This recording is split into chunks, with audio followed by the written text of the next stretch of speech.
position on the January 6th commission. This shows how difficult it is to negotiate with Republicans. If the Republican leaders are just going to throw their lead negotiators under the bus, why do they even participate in negotiations at all? We'll see what the House vote is like, but I want to be clear. I will put the January 6th commission legislation on the floor of the Senate for a vote, period. Republicans can let their constituents know, are they on the side of truth, or do they want to cover up for the insurrectionists and for Donald Trump? A lot of what McCarthy asked about, and some of his members, is a bogus way to avoid focusing on what really happened on January 6th. But we will have a vote. Now, on the reason we came here, the competition bill. So last night, the Senate voted to move forward with the Endless Frontier Act by a vote of 86 to 11, an overwhelming bipartisan vote. The Senate, as soon as today, will take another step forward to begin the debate on the bill. We're finally taking action to correct the decades of federal underinvestment in science and technology that has imperiled America's global economic leadership. The Endless Frontiers Act, when you invest in science, when you invest in innovation, when you invest in producing the jobs that are needed, America stays number one. Plain and simple. And we have to do it. We have to do it. It was attempted to do, as Maria will explain, 10 years ago, but no one appropriated any money. And now we are beginning to really, we could very well fall behind in crucial investments in science and innovation. And down the road, that will mean fewer jobs, less prosperity, and America will no longer be number one. We've had great bipartisan input in this legislation.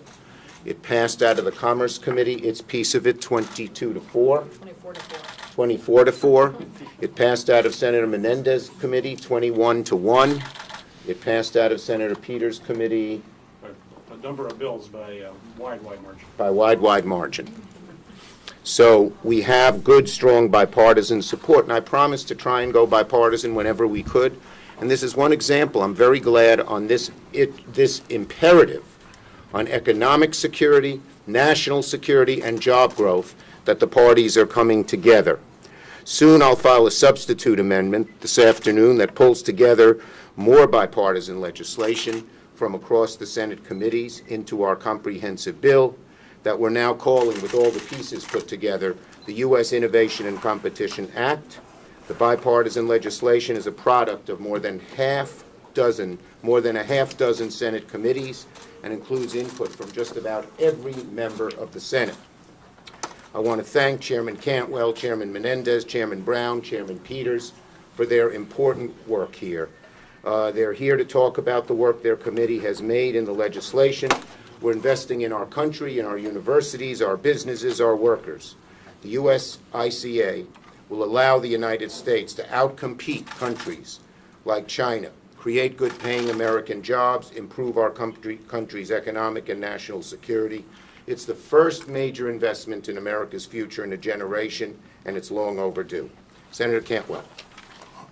Well, thank you, Leader Schumer, and thank you for actually leading the charge on this legislation. You and Senator Young, in a bipartisan fashion, introduced the concepts and the language behind this legislation more than a year ago, and then recently reintroduced this legislation and have been leading a very solid bipartisan effort in the United States Senate. As Leader Schumer said, we passed this out in a very strong bipartisan support because there is consensus. We need more NSF research dollars. We need NSF research dollars to go to more user-based translational types of research. We need to strengthen the research that comes out of our universities, making more of it patentable, thereby protected from being used in other places, and also strengthening the tech transfer capabilities of those universities. We also are strengthening DOE and the ARPA-E and energy innovation agenda for the nation, which so many of our colleagues care about, and the investment. And this legislation makes a big down payment on future STEM jobs, adding to diversity of STEM with a new diversity office over at NSF, and making sure that we are doing better by women and minorities in science, and also geographic diversity, spreading out research dollars to other parts of the nation so they too can grow economies more competitive in their manufacturing base for the future. So look forward to getting this legislation passed very shortly. And again, thanks Senator Schumer, Leader Schumer, for introducing this concept and getting all our colleagues on board behind it. Thank you. Thank you, Senator Cantwell. Senator Peters.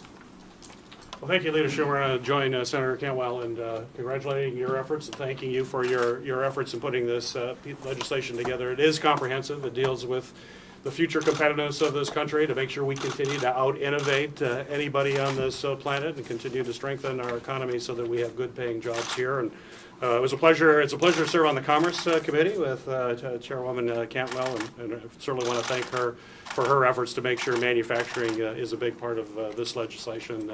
You can't be a great country if you're not actually making things, in my view, and that's what this legislation focuses on. The work that I did with my committee, Homeland Security and Government Affairs, took a number of approaches to strengthen the bill. And one of those is to make sure that when we are out innovating, that we actually protect that intellectual property and to make sure that we are hardening our cyber defenses. We know that this country is being attacked continuously. The recent attack on the pipeline is just another example of why we have to strengthen cybersecurity. We passed legislation to do that out of Homeland Security. That will be integrated into this bill, including allowing the Secretary to announce a major incident, a cyber incident, and creating a fund, a recovery fund, so that we can get through that incident and harden our defenses going forward. It also makes sure that we have a workforce that's trained with the latest and the greatest when it comes to cybersecurity. How do we attract the best and brightest into federal government? How do we make sure federal government is communicating with private industry as well in a coordinated fashion to deal with cyber attacks? And so there's a legislation strengthening training programs throughout the federal government and assisting private industry. There's also legislation to protect intellectual property that is being developed at our universities. That we want to make sure that that intellectual property is not stolen by other foreign actors that attempt to steal that information to make that stronger. The last part of bills that I think are critically important are Buy American, and that's to make sure that when U.S. taxpayer money is being used to purchase products, that they're making sure that they're buying American-made products here in the country. Right now we have legislation that deals with it, but unfortunately there are a lot of loopholes. And people exploit those loopholes and spend money on Chinese steel and iron and other products from foreign countries. This bill will ensure that American workers will bear the fruit of the investment, and this will mean good-paying jobs, not just in Michigan, but in states all across the country. That's why I'm so proud to be part of this legislation. Thank you, Senator Peters. Questions on this subject first? Yes. Senator, are you planning to include money for chips in these? We are going to do an amendment on the floor to a substitute amendment, and stay tuned. Others on this subject? Senator, I understand there's not a finance committee component to this bill. Can you explain why that is? Well, the Finance Committee had a number of provisions, but we're trying to keep this bill as bipartisan as possible, and a couple of the provisions were not bipartisan, and so it's not going to be a component. There may be an attempt to add specific amendments from that proposal as we go through the amendatory process on this subject. Senator Schumer, a lot of it is based on spending authorizations. Can you guarantee that their appropriations will be there when the Yes, the big difference between this bill, as Senator Cantwell reminds us, because they worked on a bill back in 2000. In 2007 and 10, the American Competes Act, yeah. Yes, and it had an authorization, but no No. appropriation, not enough appropriations, and didn't do much good. And so didn't get the job done. And so we're going to do that. Senator Menendez, do you want to talk about the foreign relations part of the bill? Great. Yeah, please. Thanks for coming. Okay. Everyone spoke, yeah. Okay, so I appreciate joining with our leadership here. You heard from Senator Cantwell about our need to be able to out-compete through innovation, through computer chips, to being at the apex of innovation in the world, as we already are. We have to continue to do that. That needs investments. But at the end of the day, in addition to that, China is a foreign policy challenge. And so what we do under the Strategic Competition Act, which passed the Senate Foreign Relations Committee 21-1 is to do several things to get our foreign policy right as it relates to China. It's about getting the Indo-Pacific region and our allies that share values and interests with us aligned, re-engaging with them in a way that the last 4 years did not bring. It is about challenging China in international forum by joining with our allies. If you think about the economies of the United States, Canada, Australia, Japan, South Korea, the European Union joined together in common pursuit, that's a major challenge to China. If you think about our challenge to China as it relates to their debt trap diplomacy, where they go throughout Africa and Latin America, lending under provisions that ultimately trap that country, and for which then China exacts from them demands in terms of foreign policy, votes at international organizations, and ultimately they can't get out of that debt. We deal with that. It also centers on our values, looking at the incredible human rights violations that are going with Uyghurs in China, or their overreach on Taiwan and Hong Kong. So all of this, which was a series of amendments, Republican and Democrat alike, that brought us to the 21-1 vote, is to reorganize our international effort in a way that meets the challenge of China in a geostrategic way. We see China as a competitor. We wish China would take advantage of what the United States and the Western world offered them, which was an opportunity to be part of the international order.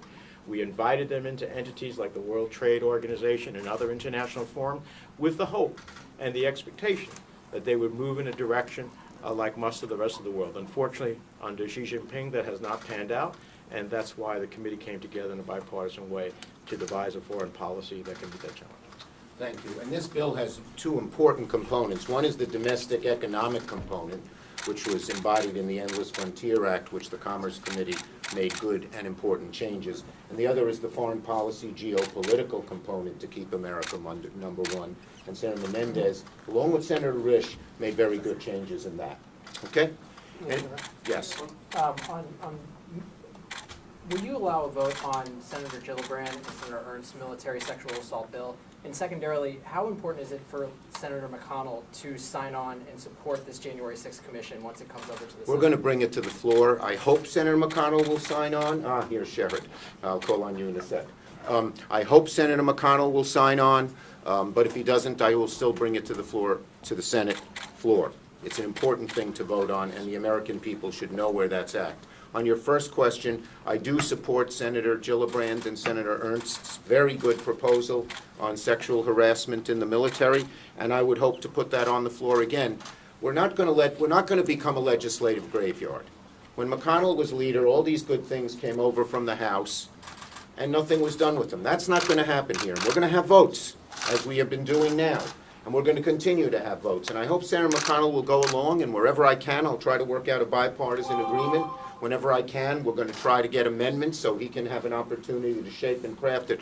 But we're not going to be a legislative graveyard anymore, and Senator McConnell should understand that. Sherrod Brown, the Banking Committee also had important components to this bill, so let me call on Senator Brown. Thanks, Chuck. Sorry about being late. I was talking to the Transit Association about all the important work that this body and the Senate is doing on public transit and what it means. We know 350 people working for transit systems passed away from COVID. It's about worker safety, it's about investing, it's about moving those vehicles, 60,000 of them over the next decade or so, to zero emissions. So that's a big part. That's not directly what we're about here, but in part we are, because it's all about competition. We know what China has done, that our competitors spend billions propping up state-owned enterprises and investing in research and development. They've gotten pretty good at taking our ideas and monetizing those ideas and using them to compete against American businesses. We know China is the worst offender. We are seeing now a more active administration on enforcement of trade laws as we pass this legislation. Just in the past 3 weeks, the U.S. Trade Rep under Brown Wyden, the legislation that was connected to the USMCA has gone after companies that have undermined American workers. That's what this bill is too. Ohio workers know all too well what happens to their jobs in their community when they're forced to compete with Chinese companies that cheat the rules, that pay poverty wages that are propped up by the Chinese government. As Senator Peters said when he was speaking, he just whispered and told me that this legislation includes strong Buy America provisions that are bipartisan. That will matter. That came out of his committee. We're going to build the success of the Revitalize American Manufacturing and Innovation Act. American tax dollars, because of this, are going to be used to buy American products made by American workers. We need a coherent, investment-driven strategy to compete with China. This is a huge step together that we're taking to do that. Leader Schumer. Leader Schumer, and for Senator Menendez, for both of you, is the Biden administration doing enough to calm the violence in the Israeli-Palestinian conflict? Well, look, I rest by the statement that I agreed to yesterday and support completely that Senators Murphy and Young put out. Bob? Look, I think the administration, both Secretary Blinken and the President himself, are engaged in robust diplomacy that is behind the scenes, that is directly with the Israeli government, that is directly with Egypt and a series of other partners in the region to bring an end to the conflict. And I trust that their diplomacy will yield effect. Are they on the brink of a ceasefire? Yes. Hi, Senator Schumer. What did you make of the letter from Senators Manchin and Murkowski on S1 through regular order? And will you bring it to the floor if Manchin is in support of it in advance? Okay, here's the bottom line. The letter that Senator Murkowski and Manchin talked about, which was the Voting Rights Act, is actually authorized through 2032. So their letter to us saying authorize it, well, it's pretty much done for, we'll all be in the Senate here in 2032, and I think we look forward to voting on it. Look, the bottom line, as I said, the S1 is very, very important to our democracy. You cannot let millions of people's rights be taken away. Senator Peters gave a little presentation also on how it would affect elections in key states and how it would have changed things dramatically. One of the things that stuck out in my mind was that Senator Baldwin mentioned we had a great meeting, a Democratic lunch Thursday, which everyone participated, not everyone, but so many people participated. In Wisconsin, the vote in the House of Representatives, 53% of the vote was Democratic, but the Republicans had some huge percentage of the seats. I think it was 2/3. These kinds of things just are abhorrent to our democracy, and we must change them, and we will. And as I've said before, failure is not an option, and everything will be on the table. We're continuing to have the discussions within the whole caucus. Yeah, go ahead. Last one. Senator, we just got a briefing at the White House on the jobs bill and the infrastructure bill. In both cases, of course, for you and Senator Menendez also, will you support any of those bills and demand that a SALT repeal or a partial cap be part of any final legislation? I am strongly for the SALT repeal, the cap be removed, and we'll do everything I can to get it done. Yeah. Look, absolutely, I'm with Senator Schumer on that. This is essential. Many states, like New Jersey, are blue chip states. Why do I say that? Because we create more revenue and give more money to the federal treasury than we get. Why do we do that? Because we make investments in the best public school education in the nation, we make investments in our transportation, we make investments in our research and development, and that generates for us the revenue that we share with the rest of the nation. To continue to make those investments, you need the state and local property tax deduction, the oldest deduction in the IRS code. It needs to be restored. That's what fairness and equity demands. And I would just say that it was a dagger aimed at the heart of blue states. Thank you.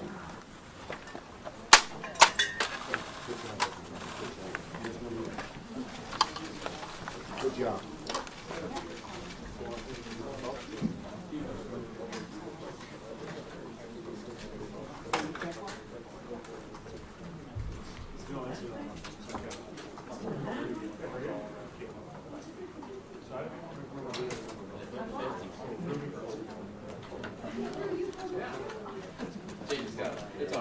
We actually flip a coin.